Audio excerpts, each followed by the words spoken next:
Do you think that the Lakers have any regrets about trading Brandon Ingram to the Pelicans in exchange for AD when that trade took place initially?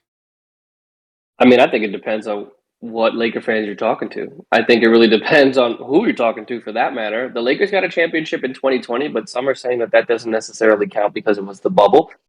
I'm not one of those people. It was still a hard, grueling season. It was still a season to where whether or not there were fans, you were away from your family, you were locked down in quarantine. It was a mentally challenging aspect, and you still had to execute on the basketball court. So you still had to play and win the games and win the series to go out there and dominate on the court. So they did hoist, obviously, the trophy at the end of the season. But since then, or should I say, yeah, since that trade, the Lakers have been relatively irrelevant. Last season they struggled and they barely made the playoffs, and they go out and they lose to Phoenix in what, five? Yeah, it was a shit show. It was relatively quick. This year they don't even make the play-in. They go for Russell Westbrook. That fails. LeBron James is in his 19th year, damn near wins the scoring title, misses the last 4 or 5 games of the year. The Lakers have been in shambles since that championship, pretty much. The Lakers have not found a way to go out there and regain that championship pedigree or that championship success. When in reality, on the other side, Brandon Ingram has gotten better as time has gone on.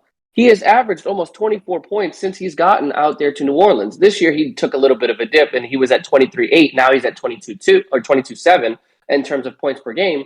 Brandon Ingram has become a prolific scorer that we all know can go out and give you 25 to 30 a night when given the proper opportunity. We know that at 6'8", he can rebound the basketball efficiently. We do know that he can go out and facilitate at certain times as well. He's had a career high in assists this year at 5.6. So Brandon Ingram is somebody that can do it all. He is somebody that can actually go out there and shoot effectively. He can attack the basket. He can obviously finish at the rim and is a good free throw shooter. But the Lakers were so fascinated with Anthony Davis. I think they lost sight of the future in terms of what this prospect, in terms of Brandon Ingram, could provide or prove to be.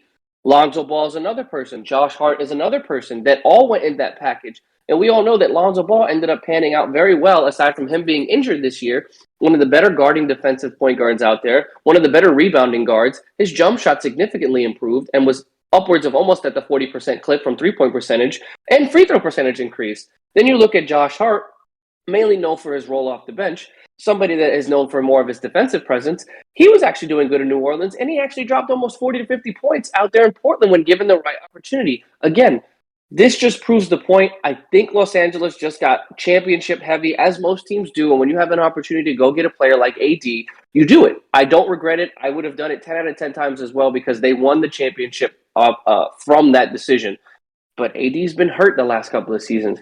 AD hasn't necessarily been on the court to go out and prove that this trade was worth it outside of the championship. When you really look at it, in the last 4 years since Braun has been there, we've already talked about this. 3 out of those 4 years ended up being failure seasons. 2 out of those 3 seasons that were failure didn't even make the playoffs.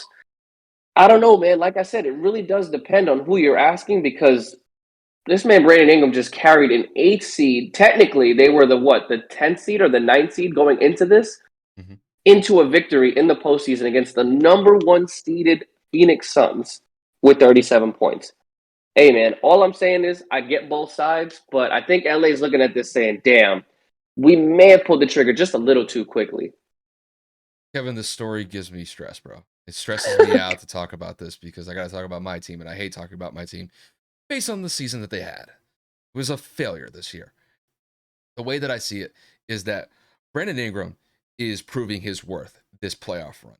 And the Lakers didn't necessarily consider that when they traded for AD because they were focused on winning a championship with LeBron and AD, and they were focused on the here and now and focused on winning a championship in the immediate term. With Brandon Ingram, had they kept that young core of guys with BI, Lonzo Ball, Josh Hart, Kyle Kuzma, I know Kuzma got traded to the Wizards, but had they kept that unit together, I think that the Lakers would have been set up for better long-term success compared to what they did when trading for AD. Granted, it did result in winning a championship, but at what cost? Granted, the Lakers may only be viable for 4 or 5 years, and you're possibly giving that up for possibly being viable for the next 10 to 15 if they were able to retain Brandon Ingram, Lonzo Ball, and Josh Hart for at least a significant period of time. The way that I see it is it's tough for me to say that the Lakers made a mistake. They got a championship out of it. But when you really sacrifice for the short term and the cost of it is the long-term aspect of possibly succeeding with a younger group of guys that could really play good fundamental basketball together, I tend to side on dealing with the long term more than the short term. So I'm conflicted on this one, because Brandon's really playing well for the Pelicans. And I could see a scenario where, he's going to be the focal piece for New Orleans, not just this year, but for years to come. Granted, we'll see how Zion recovers from his foot injury. But overall, Brandon's playing extremely well in his playoff run with the Pelicans so far. I think his game is only going to get better as time goes on. And if you're the Lakers, you're looking at a scenario where LeBron is almost getting into his 40s. AD can't stay healthy whatsoever. And the back end of the roster is a literal dumpster fire. So, was it worth it? Yeah, maybe. You got a championship out of it. But the end result is that essentially the Lakers are left in just utter turmoil because LeBron's going to be out. AD might get traded, and the Lakers are going to have essentially a scrub roster once LeBron either leaves or retires. Was it worth it? I don't know. Because the way that I see these young guys playing that the Lakers originally had, you have to kind of think about it. You have to reflect on it. It wouldn't have been as. I imagine there was some hesitancy making that trade. They did it. So, championship out of it, but it really kind of depends on how you look at it.